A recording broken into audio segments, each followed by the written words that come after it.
friends, welcome or welcome back. It's been a hot minute since I've posted any videos. Had some kids go off to college and some other life stuff happening, but all is well. I will be doing voiceovers because there's always somebody in the house doing something. When I videoed this slow stitching project, my husband was actually going in and out of the house and the door was chiming and my son was upstairs playing video games and you could hear him in the background. So yeah, so I decided I'll just do voiceovers because sometimes the only time I can make a video is on the weekends when they're home. So I just thought I'd get my stuff out and see if I could get being creative again. And I've taken a couple little classes on slow stitching. Mostly I watch videos on YouTube. So what I've done here is I've just gathered some scraps out of my wonderful giant scrap bin.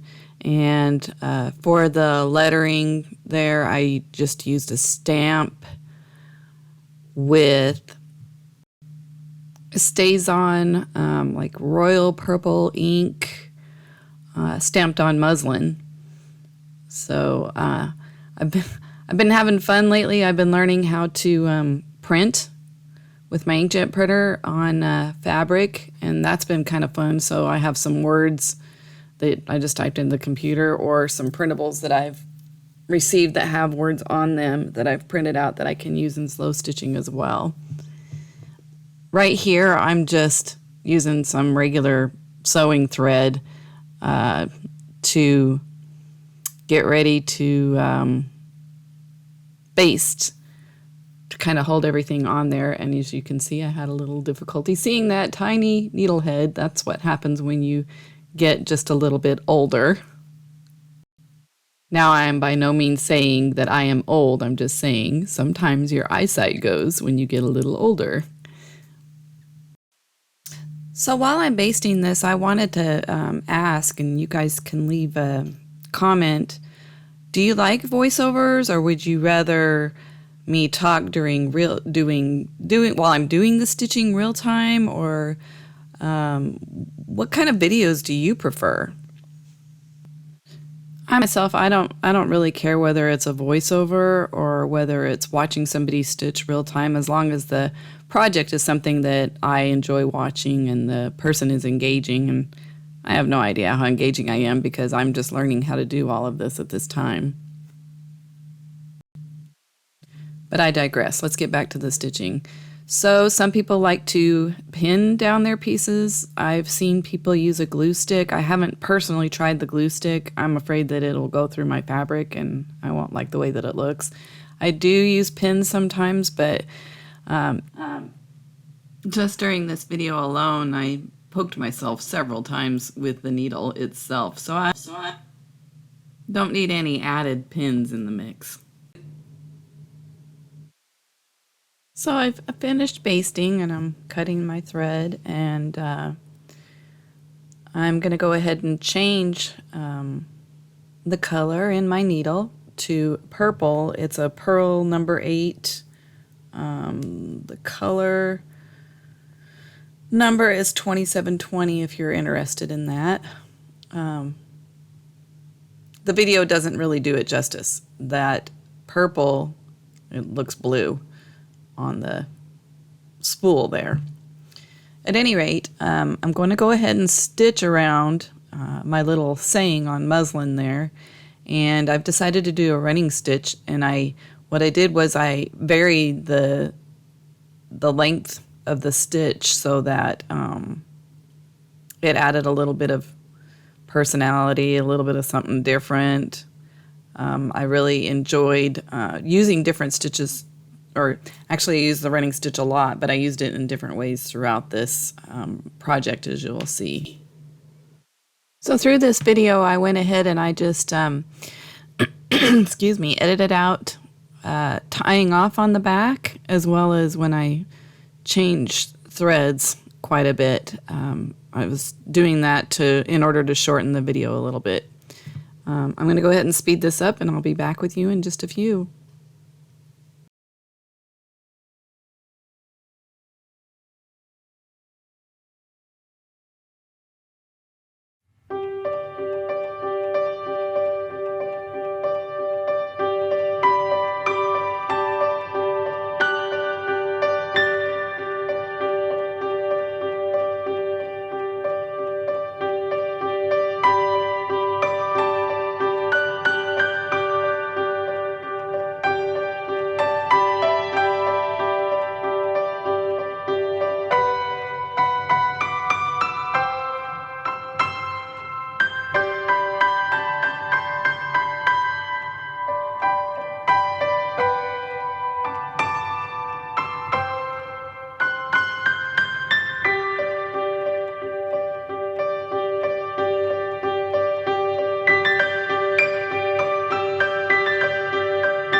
Okay, so I'm back around the other side here with the purple thread, finishing up those running stitches of different lengths.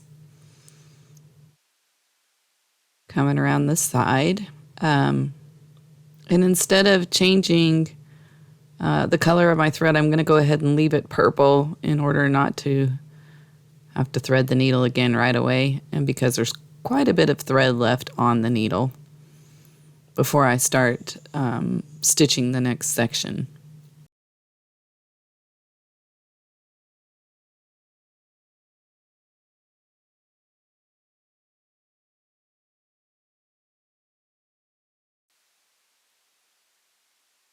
So while I've still got the purple thread here, I'm going to go up to this blue fabric. It's kind of a pretty blue sparkly fabric. You can't really see the sparkle too much on the camera here, but trust me, it's there, and it adds some variety into the different fabrics as well.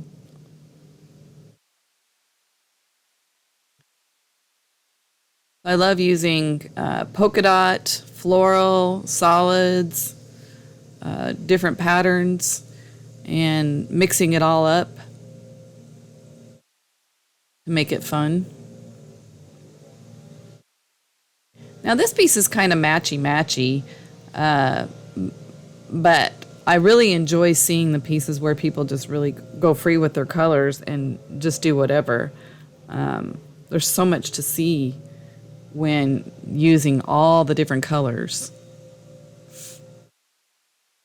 And some people have a knack for making that look gorgeous. Me, sometimes mine looks messy if I use a whole bunch of different colors, but I'm going to keep trying and keep experimenting with that.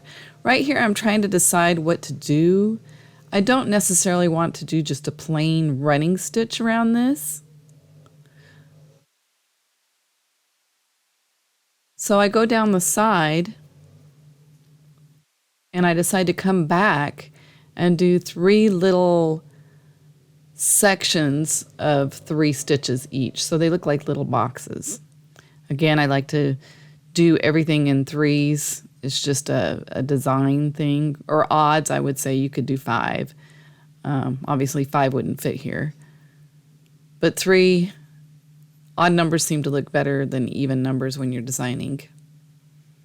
That goes for decorating, it goes for designing an art piece.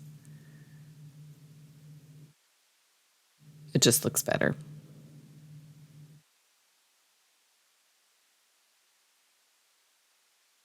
So yeah, I come back over, and this is where I decided, I was going to do 2, and then I like the idea of 3 and just the way that that looks.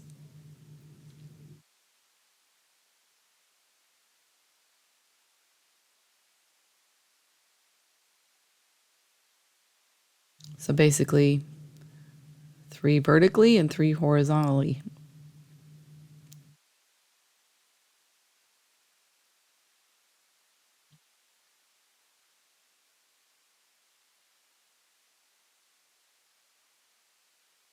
Let's finish up this last section here. And then we'll move on. There we go. One more stitch. And we've got it.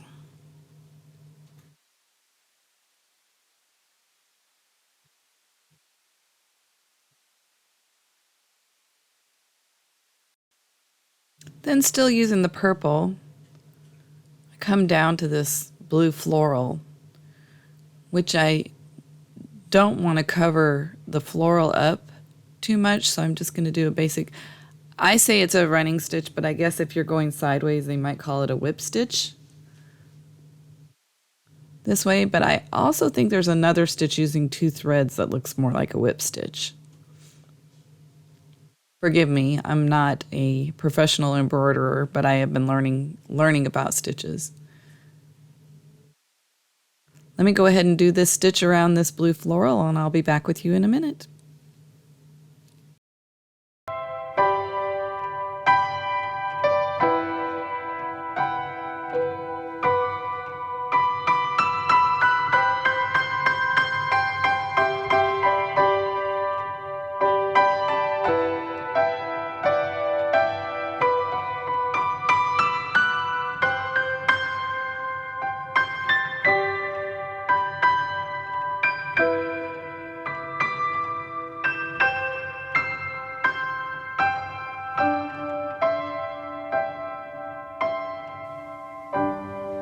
Okay, finishing up this purple stitch around the side. It's added some nice contrast to that blue and white floral.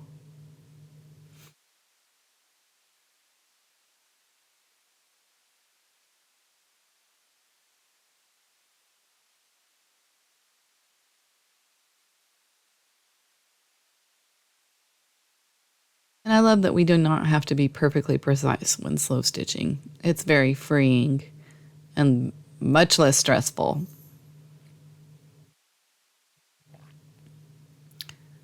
So I'm coming back with this teal color here.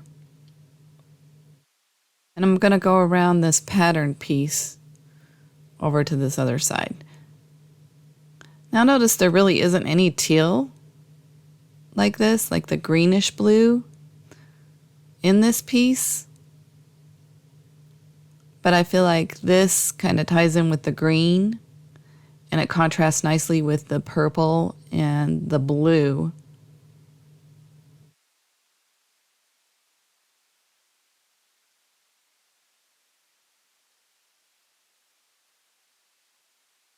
And for this side, I decided to do a blanket stitch. No, I'm sorry, not a blanket stitch, a running stitch.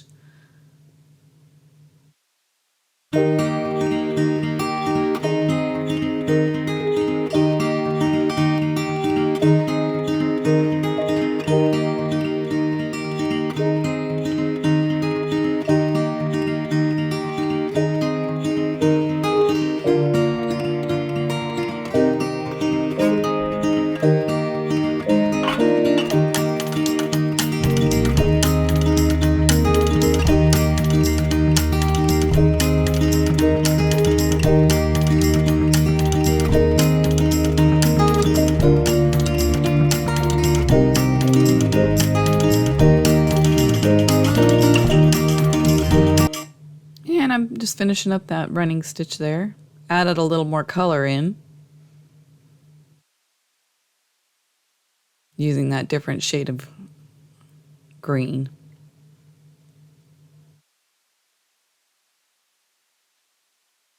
That added some more beautiful texture.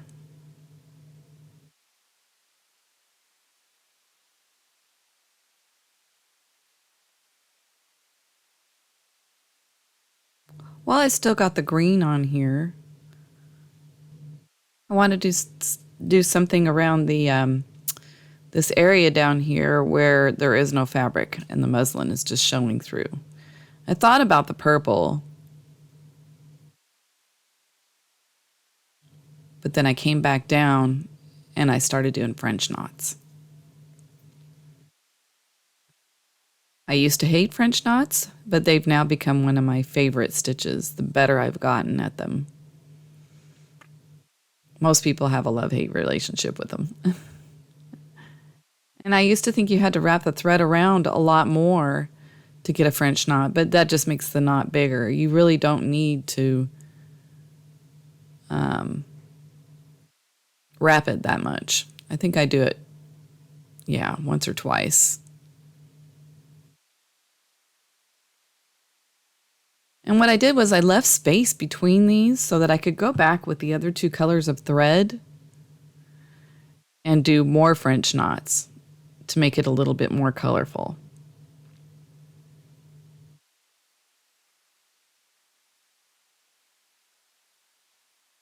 So let me go ahead and do these French knots and I'll be back with you in just a minute.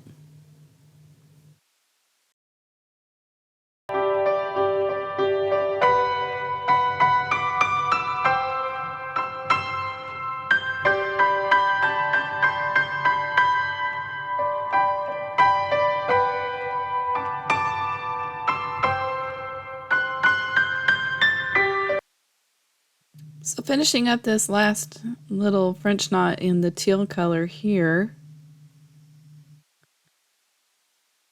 I really like the way that this is turning out.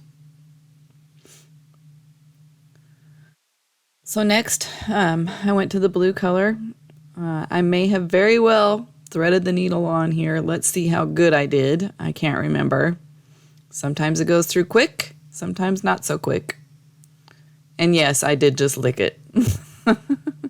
Tell me if you're a licker of the thread or not. Of course, during certain projects, we shouldn't lick the thread. This time I did.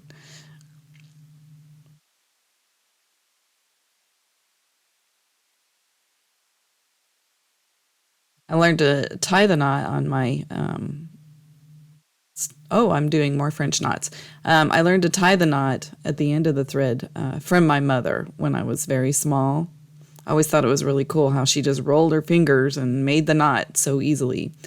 Lots of embroidery when I was small. Going to speed this back up again for you so you don't have to painfully watch me do all of these.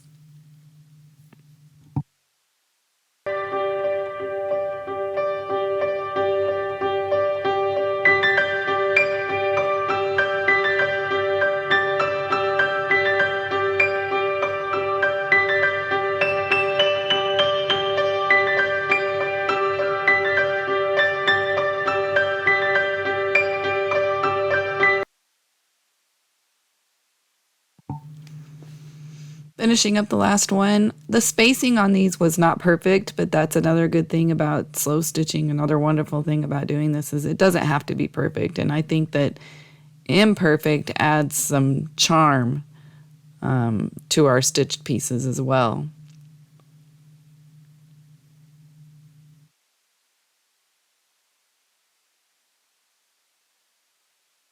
And there you have the blue. Now, since I'm still using blue, and there's an awful lot since I just barely put that thread in my needle, I'm going to go up here to the purple.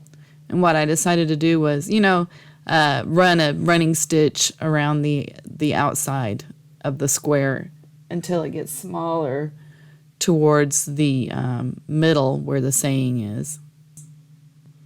So I'm just going to keep stitching around here, and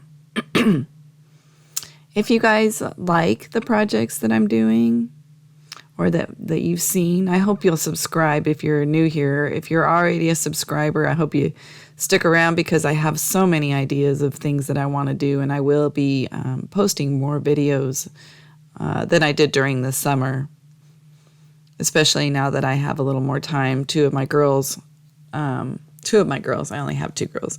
My daughters both went off to college. They're at UT San Antonio. One is a junior and the other one is a freshman. The freshman has she's about a year and 3 months, year and 4 months away from finishing treatment for cancer. And so this is a very exciting time for her. She's also a very young freshman. She just barely turned 18. And so the world is her oyster right now, and she's learning a whole lot. So yeah, here's what I decided here is I would just go around and until it got smaller and do this square around this purple. I'm going to speed it up again right here for you, and I'll be back.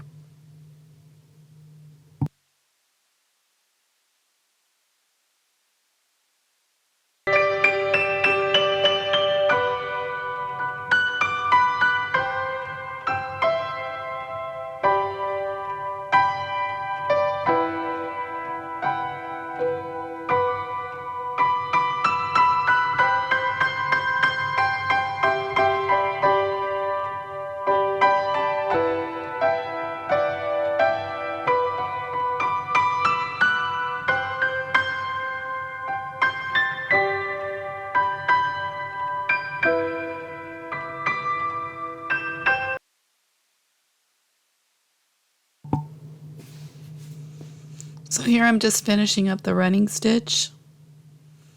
And I wanted to go back to talking about when your kids go off to college. I do have one more child left here. He's 12. I'm really enjoying him, and I still do feel kind of like an empty nester, even though because he's a very independent boy. So it looks like I'm going back to the purple now. I think I'm going back to fill in those French knots so that we've got purple, blue, and the teal color in the knots. Like I said, they aren't evenly spaced, but it added a lot of nice texture and color down there in that right-hand corner. So while I do some of these French knots, I'm interested in knowing what is it that you would like to see me show you on my channel. I have done some junk journaling. The Golden Book junk journals have gone over very well. They're fun to do. I do have a couple more to finish, so I'll be doing some flip throughs of those. I'm very interested in doing more slow stitching. I'm going to speed this up again here while I finish these French knots, and I'll be back in a moment.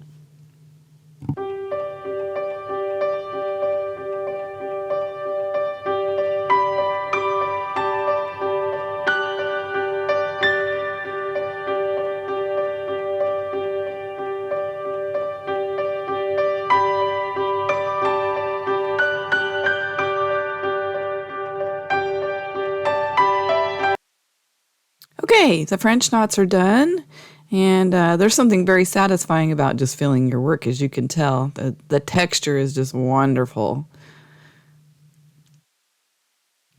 Now I'm going to start embellishing a little bit with some beads. I thought about using sequins, but they just never quite made it.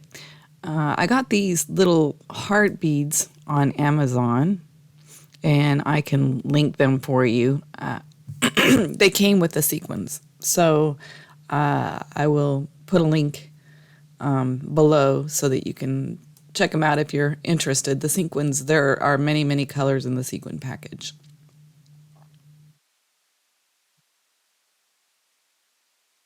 So I go ahead and I'm adding these beads, trying to figure out where they might go. I've got this little spot at the top in the middle where there's no fabric, and decided I'd like to cover that up.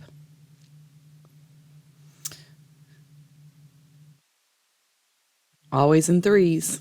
Always design in threes.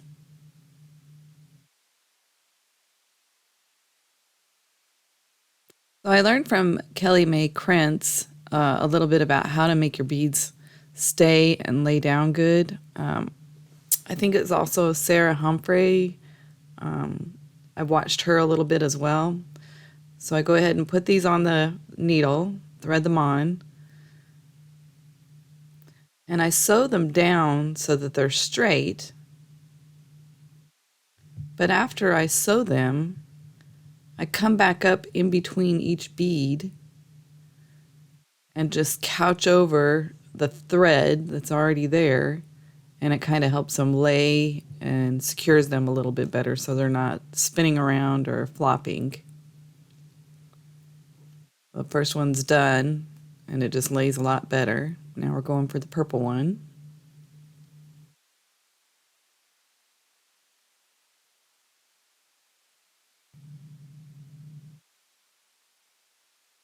Next, I'm going to change threads. I'm just going to use a basic sewing thread that's a lot thinner, and I'm also changing needles to a smaller one that I can make sure that my seed beads fit over, because I'm going to embellish with some seed beads.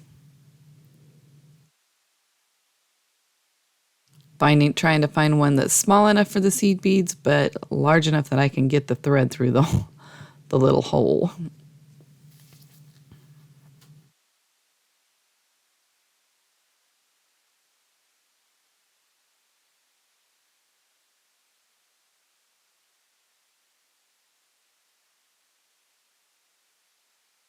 See how fast I can do it this time. One try and done. Impressive.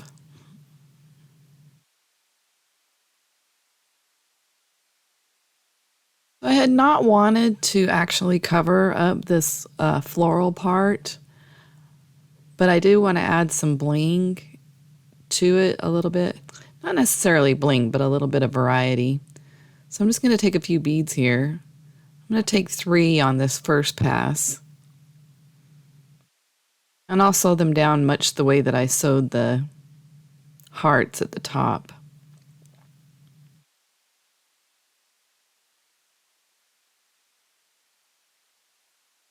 So I started putting them on the needle before I brought it up through the fabric.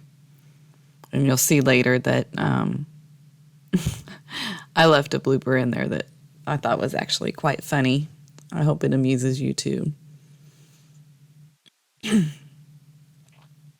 I got my first 3 beads, and I'm just securing them down.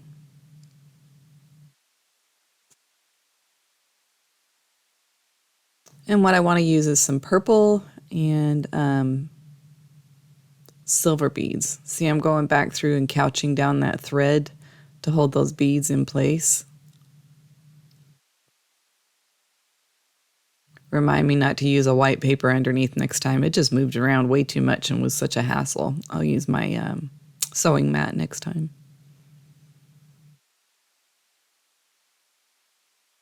All right, let me secure these beads and I'll be back with you in just a few minutes.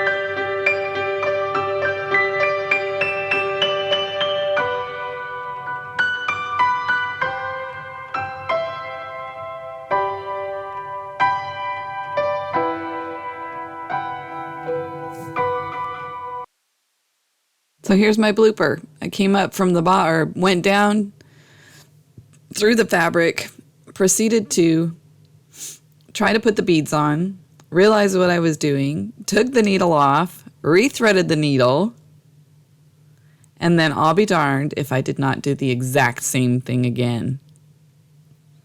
Thread those beads on, getting ready to go ahead and put that needle through, and realizing I did it again.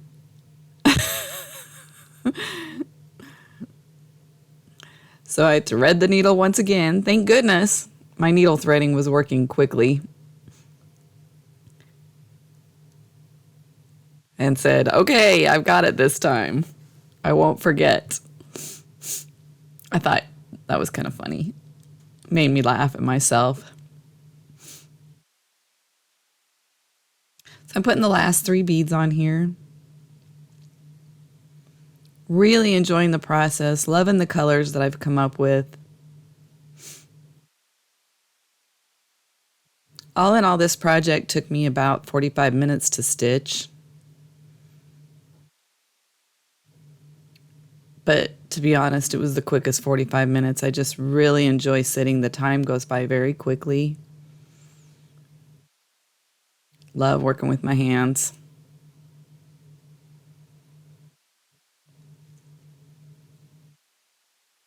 And there you go. There are our beads. Oh, looks like I'm going back through to couch them down a little bit.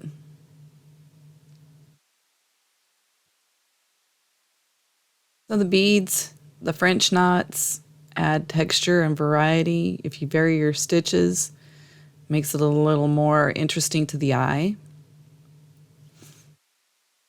And this lace I had originally wanted to put across the bottom, but I had this space on the side and I thought, I think I like it there better than the bottom.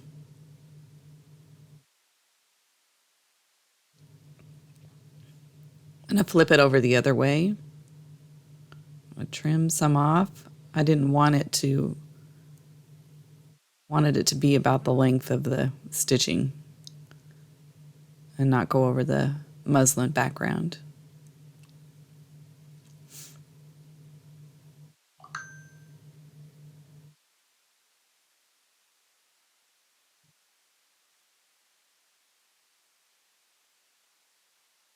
And to stitch this on, I thought, how could I do this that would add a little bit more variety, maybe some different kind of stitches or something.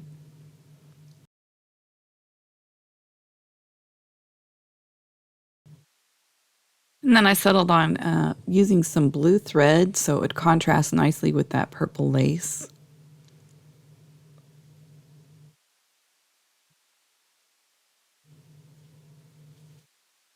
Those little scissors are Tim Holtz scissors, and I found them to be my actual favorites. They're nice and sharp, and you can do everything from fussy cut paper to snip off your threads. They're just extremely useful, extremely sharp scissors. I'll link those below as well if you're interested. I use those in my paper crafts too. So let me thread up the needle here.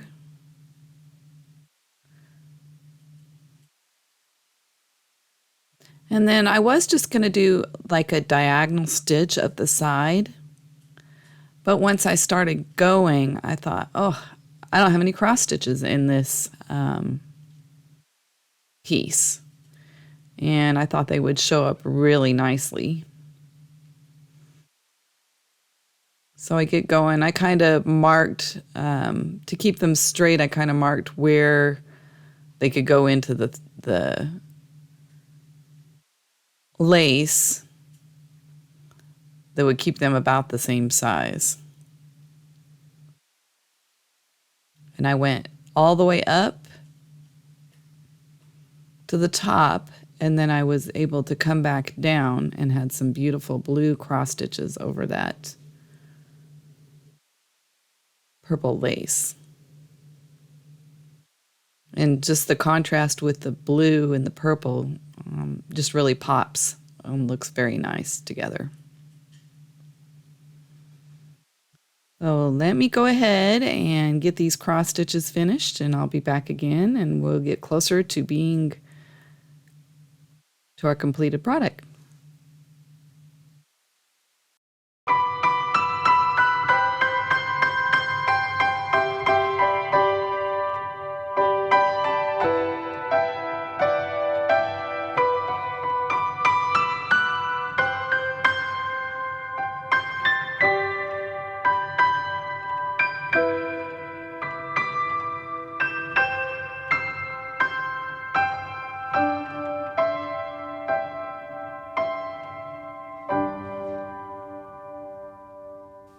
I wanted to stop here really quick and show you. Sometimes when your thread gets twisted up like that, that's a chance of getting a knot. I usually just do what I just did. I lift it up and let the thread dangle, and it twirls so that it straightens out so that you can continue on without getting another knot.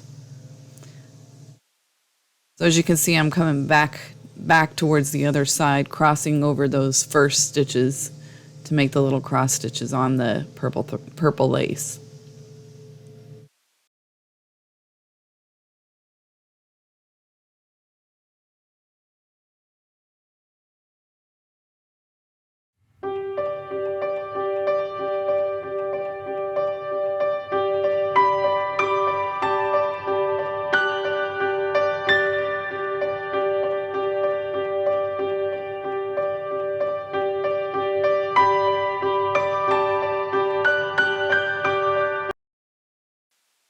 Okay, so pardon the neighbor's lawn guys working outside. I'm sorry if you can hear that. I finish up these little blue cross stitches and I'm getting ready to finish the card. I'm really liking the way that's looking.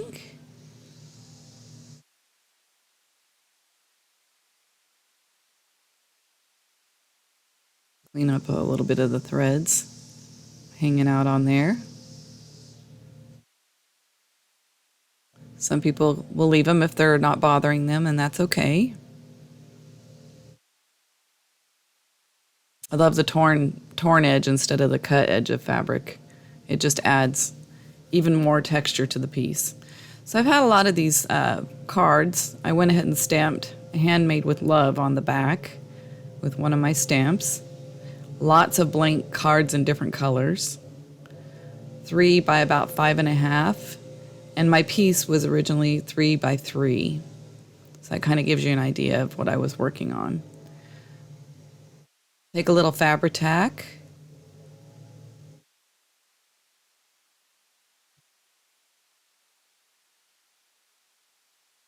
And you really don't need a lot.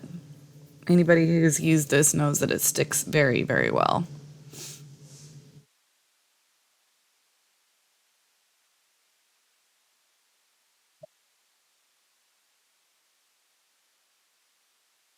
Go ahead and flip it over. Decide where you want it. I just eyeball it, not much for measuring. And there you have it. A cute little card, slow stitch card made with love for a sweet friend. I hope you enjoyed and you subscribe and you like and you come back again.